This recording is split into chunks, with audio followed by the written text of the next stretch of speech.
Bienvenue sur Believe Podcast. Je m'appelle Nada et ce podcast, je l'ai créé pour nous apporter une conscience et une perspective où l'être est à l'honneur et le faire à son service. Ma mission est d'aider à reprendre le contrôle de notre vie pour que expérience et désir authentiques soient alignés et comprendre comment naviguer notre réalité avec la relation à l'autre. Si comme moi, l'amour de soi, de l'autre, inconditionnel ou conditionnel est un beau bordel dans ta tête, mais que tu veux comprendre ce bordel, alors bienvenue sur Believe Podcast. Welcome, bienvenue sur Believe Podcast. Je n'ai jamais voulu avoir un podcast et je n'ai jamais voulu être animatrice de radio, mais voilà où le destin me mène. Ce n'est pas une punition, c'est une surprise. Bon, allez, trêve de plaisanterie, Nada. Les gens veulent savoir qu'est-ce qui se passe dans le royaume de l'amour. Aujourd'hui, j'ai envie de parler de Nour et de Théo. Mais surtout de Nour. Théo, c'est simplement un élément, un point de repère. Mais je voulais faire honneur à la Nour qui est en nous. On a tous une Nour en nous. Et cette Nour-là, elle veut vivre l'amour avec un grand A. Ce qui lui apporte what lights her up, comme on dit en anglais, c'est-à-dire ce qui lui amène de l'enthousiasme, c'est de vivre un amour avec un mec. Pour elle, c'est un mec en ce moment. Et elle a très envie. Elle a super envie de vivre l'amour avec quelqu'un.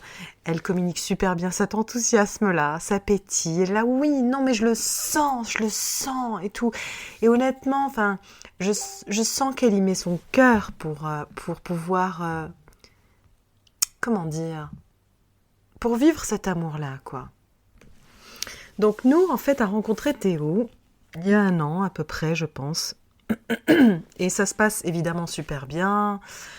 Donc les moments qui passent ensemble lui font croire en fait que Théo est l'homme avec lequel elle voit sa vie se construire. Elle a envie d'une relation sérieuse avec Théo. Elle se rend disponible autant que lui. Ça se passe super bien. Bref, c'est la phase lune de miel. Ouais, tout se passe bien. À tel point que Théo n'a plus envie d'avoir de relations protégées, quoi. Donc il lui a dit qu'il allait faire des analyses pour lui montrer que tout va bien et qu'ils peuvent avoir des relations non protégées. Ils peuvent faire l'amour sans protection. Donc ça, c'est quelque chose qui représente quand même beaucoup.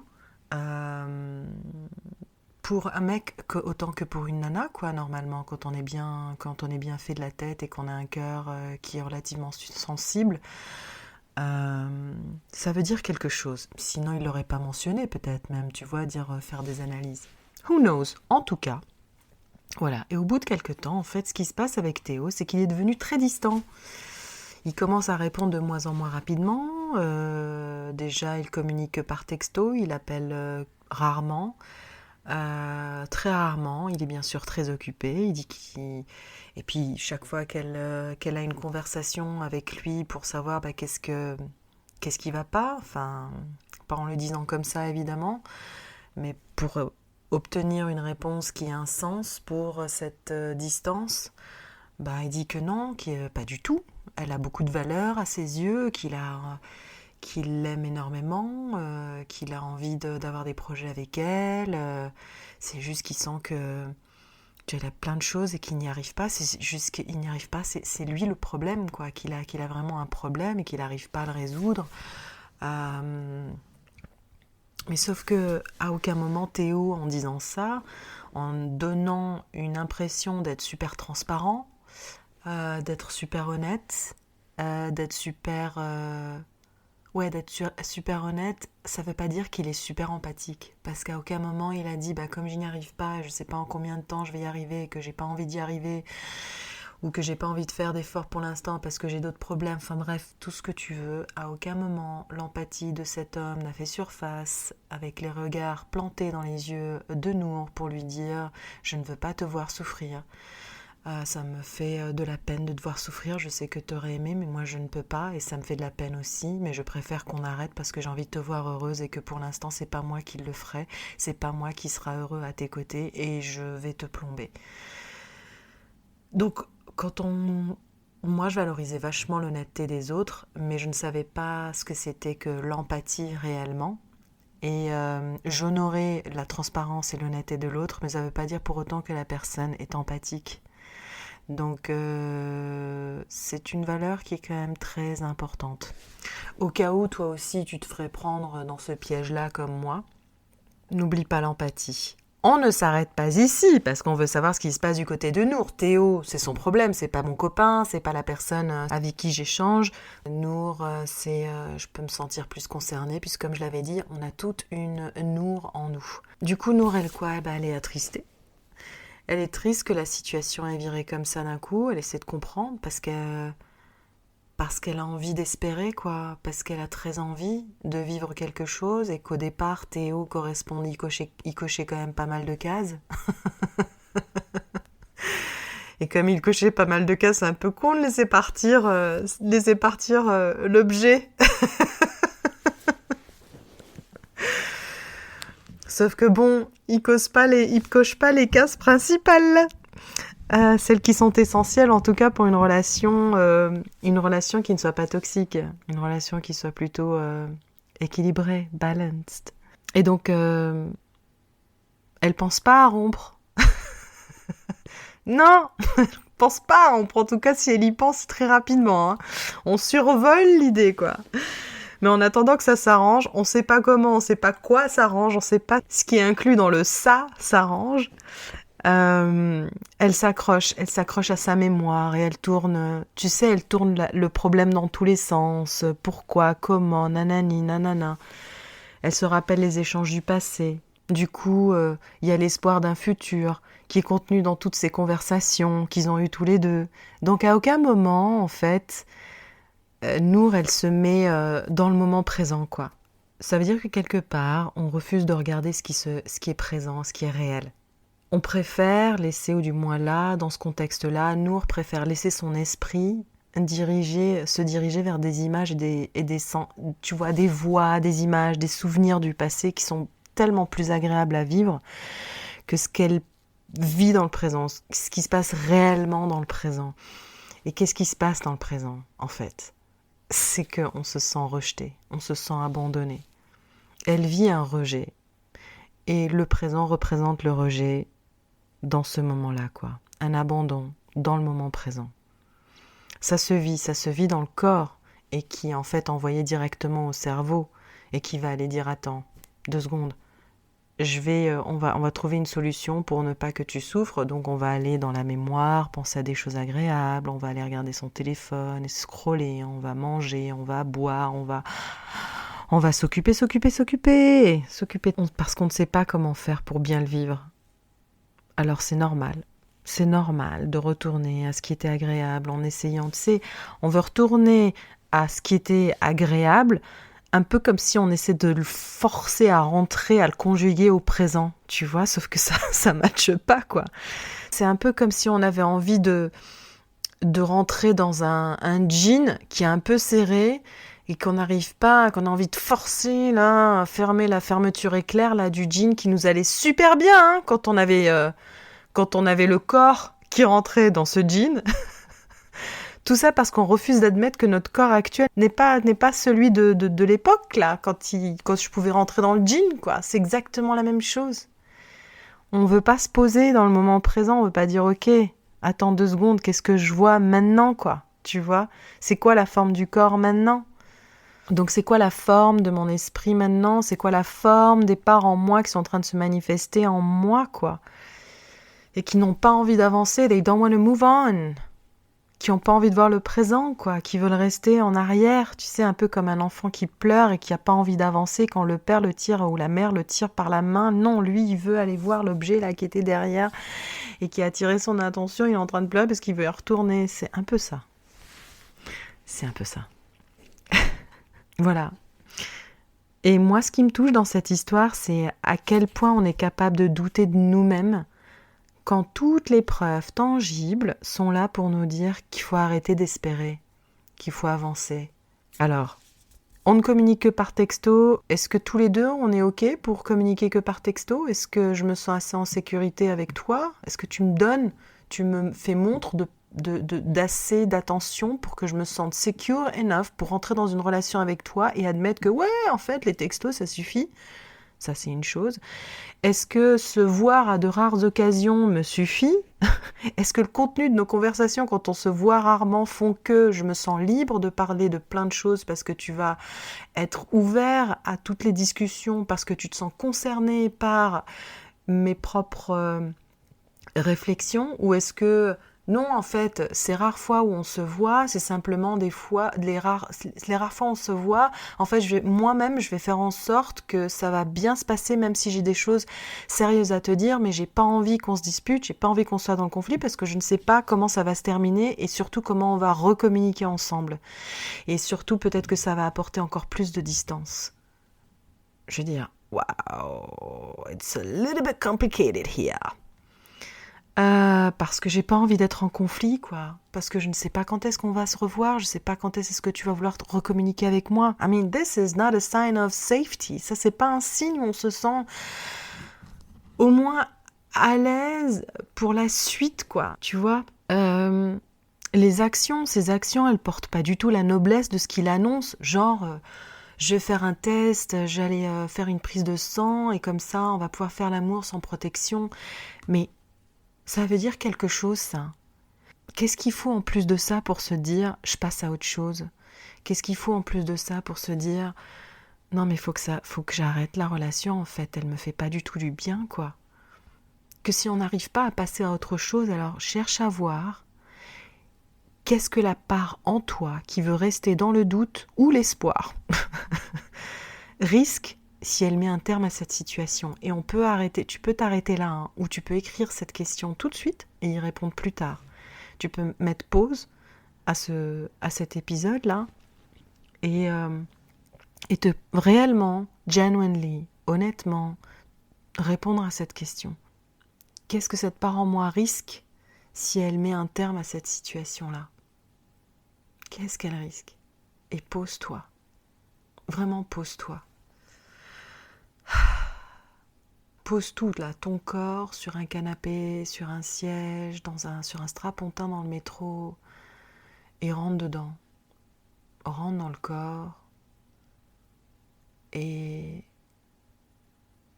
écoute-le et laisse venir une réponse sans chercher à la fabriquer avec ton mental qui va vouloir s'immiscer, s'impliquer. Et laisse la réponse monter.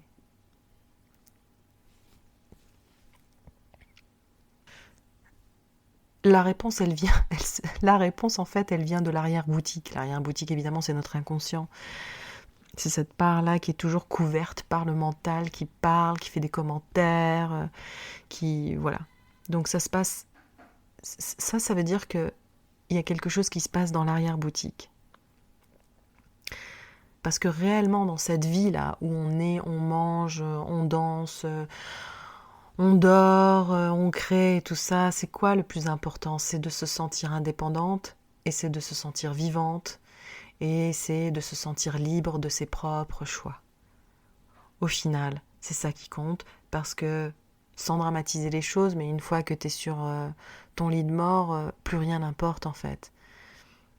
Donc, c'est de vivre ton indépendance, vivre ta liberté, de choisir, assumer ce que tu as choisi, même si c'est une connerie, c'est pas grave, parce que de toute façon, comme tu sais que tu es libre, tu sais que c'est réparable, tu sais que ça se rattrape, tu sais que on peut recréer, y a rien de dramatique, t'as juste goûté à la vie, tu t'es juste laissé porter par la vie qui est en toi, quoi. Et comment le vivre ? Avoir plus que tout envie de consoler les parts en toi qui sont blessées. Avoir plus que tout envie que ces parts qui sont blessées, qui se sentent rejetées ou abandonnées, ne pas ressentir de honte d'être accueillies, de les exposer qu'à tes propres yeux, les yeux de ton cœur, les yeux de ta conscience, de ton être, et aussi d'honorer les parts en toi qui veulent, par exemple, vivre l'amour comme Nour le souhaite, quoi. Honorer ces deux polarités. Accepter qu'elles existent toutes les deux. Accepter qu'elles ont toutes les deux autant de valeur. Et montrer qu'elles ont autant de valeur. Parce que là, moi, ce que j'ai envie de dire, c'est quand je vois cette Nour, quand j'entends cette Nour, quand je ressens cette Nour, j'ai envie de dire, hey sweetheart, habibi, t'as le droit de penser, de ressentir de l'injustice. T'as le droit de penser, de ressentir cette trahison par rapport à ton intégrité. T'as le droit de revendiquer que ta générosité a été bafouée parce que tu y croyais, parce que tu pensais que tu étais naïve, mais c'est de l'innocence pure. L'amour, c'est de l'innocence pure. Et quand on ne le fait pas, moi j'appelle ça du self-gaslighting. Tu te gaslight, on se gaslight soi-même. En fait, le gaslighting, c'est une forme d'abus, c'est une forme de manipulation qui sert en fait à douter de sa mémoire, de sa perception. Et du coup, on met toujours en avant la réalité des autres et la vérité des autres avant sa propre perception, avant sa propre vérité, comme s'il y avait une hiérarchie. Or, il n'y a pas de hiérarchie, on vit tous une réalité séparée. Et ce que tu valorises chez l'autre, tu peux la valoriser aussi chez toi, tu as juste à le décider. Parce qu'il n'y a rien qui prouve que l'autre, la valeur de l'autre, enfin la vérité de l'autre, la perception de l'autre, vaut plus que la tienne. Rien. Et donc en fait, on se gaslight soi-même en se disant, non, non, ce que je ressens, ça n'a aucune valeur. Ce que je ressens, ce que la part en moi là qui est blessée a envie de revendiquer, c'est rien. C'est rien. Et en fait, on donne raison au comportement de Théo comme ça. Et on reste dans le loop, sans sortir de ça, et on donne raison aux autres, et on fait plaisir aux autres, on laisse les autres avancer, et on pense qu'on est beaucoup mieux à soutenir les autres, qu'on est un meilleur soldat qu'un meilleur leader, ce qui n'est pas vrai. C'est pas vrai du tout. C'est par manque de valorisation de ta perception. Du coup, on gaslight. Donc voilà. Et on donne raison, comme je disais, à Théo, puisque c'est le même process, non ? Théo n'a aucune empathie. Une fois que tu te connectes avec ton corps, ces besoins-là seront en fait les besoins de ces parts en toi qui n'ont jamais eu leur mot à dire. Si tu écoutes ce que ces parts ont à te dire, alors tu sauras quelle est la limite à ne pas dépasser dans le comportement des autres, dans tes interactions avec les autres. C'est difficile de poser des limites quand on ne comprend pas ce qui se passe à l'intérieur de soi, quand on ne comprend pas ces énergies qui se baladent dans nos corps, qui portent un message. Et ces messages sont en général des messages qui sont chargés d'une peur parce que ... Et c'est à toi de voir quel est le ... les 3 points de suspension qui portent ce message de peur. J'ai peur parce que... D'ailleurs, dans la description, je vais laisser un lien qui va te permettre de télécharger comment se débarrasser de ses peurs. Il y aura une méditation accompagnée de cette pratique-là. Je la mettrai dans la description. Donc, c'est surtout la peur qu'il faut dépasser. Et ces peurs-là, elles sont transmises, elles se manifestent par les sensations dans le corps, les émotions, et c'est ce que j'appelle les parts en toi, qui sont comme vivantes, tu vois. À ce moment-là, quand tu es en contact avec ces parts-là, tu as naturellement une réponse, la réponse vraie de la limite à ne pas dépasser dans les interactions que tu peux avoir avec ton mec, ta nana, ou même d'autres personnes. Tu sais ce que tu dois protéger en fait, tu es consciente de ce que tu dois protéger, tu es consciente de ce qui est safe et ce qui n'est pas safe pour toi, et il n'y a pas un standard de safety, de sécurité, il y a ta sécurité, et il y a la sécurité des autres, mais c'est ta sécurité, c'est ton business qui est important, et tu sauras dire stop à Théo à ce moment-là. Si tu n'arrives pas à lui dire stop maintenant, tu verras que le blocage de Théo, ce n'est plus du tout ton business, alors qu'avant, on a l'impression, on a envie de sauver l'autre, parce qu'on comprend en fait cette torpeur. Il y a une résonance, mais ça ne veut pas dire pour autant que tu sais comment le faire pour toi-même, et là, tu vas savoir le faire pour toi-même. Et tu vas te rendre compte que son business, il est beaucoup moins intéressant que le tien. Et tu vas te rendre compte qu'en fait, tu en as déjà un, et qu'en plus tu y prends goût à ton business. Tu y prends beaucoup plus goût à ton business qu'à celui de Théo. Que Théo, en fait, son business, il t'a simplement permis de te renvoyer à ton business. Et si tu écoutes ce podcast, cet épisode et qu'il te parle, tu vois où on en arrive. Il t'a permis d'arriver à écouter ce podcast et peut-être à te poser quelques questions supplémentaires et de ne pas tourner en rond. Like a headless chicken, running around, not knowing where to go. Donc comme tu prends beaucoup plus goût à ton business, il devient bien plus intéressant, il devient acceptable, il devient agréable, parce que tu te rends compte qu'il n'y a rien à craindre à se connecter avec ces parts qui sont en toi. T'as de moins en moins peur, quoi. T'as de moins en moins peur de vivre tes émotions, t'as de moins en moins peur de ressentir ce qui se passe dans ton corps. Parce qu'on y va doucement, normalement, on n'y va pas brutalement. On a l'impression que ça va se passer brutalement, mais c'est une impression, c'est une perception, mais c'est pas la réalité. Et nous, ici, on s'intéresse à la réalité. Pourquoi ? Parce qu'on a envie d'être libre de choisir, de faire ses choix sans regret, sans en avoir honte, sans avoir à justifier. Putain. Ouais. Et là, peut-être que tu n'attendras pas que Théo va décider de rompre.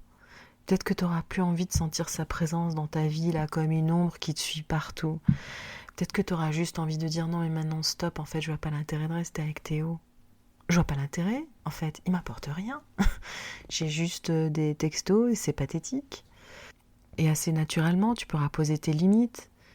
Et surtout, peut-être que la honte qui est imbibée dans certaines parts en toi, la culpabilité qui est imbibée dans certaines parts en toi, elles seront plus là, quoi. Ou en tout cas, elles seront moins en moins intenses, tu vois. Tu vas goûter à ta propre autorité. En fait, en invitant toutes ces parts en toi, en disant ouais, je te reçois 5 sur 5, en fait, je te vois maintenant. Et avec beaucoup de chance, tu vas vivre tes choix sans stress, tu vas avoir moins en moins envie de jeter la faute sur l'autre, de porter l'autre responsable sur tes états et tout. C'est fatigant en fait de faire ça. Franchement, c'est fatigant. Voilà ce que j'avais envie de partager avec toi aujourd'hui, l'histoire de Nour, cette Nour qui est en nous. Pour certaines ou pour certains d'entre nous, elle est déjà réconciliée. Elle sait déjà où est son centre. Elle sait déjà where home is. D'autres pas encore, et j'espère en tout cas que cet épisode va t'aider. Et que voilà, je voulais partager le fait que malgré les faits qu'on puisse voir dans notre vie, ne nous aide pas à décider, c'est certainement parce qu'il y a des parts en nous qui ont tellement peur d'être rejetés, abandonnés, qu'on a besoin d'aller leur rendre visite, qu'on a besoin de leur faire savoir qu'il y a quelque chose, une présence qui existe, qui les accueille, qui a un centre. Et c'est à toi de montrer ce centre-là, un centre, ton cœur, que ton regard part du cœur et pas par le mental, qui est filtré par un conditionnement. Et ce conditionnement, il est souvent basé sur de la peur. Ça demande du courage, ouais, j'avoue. Mais franchement, ça vaut tellement le coup.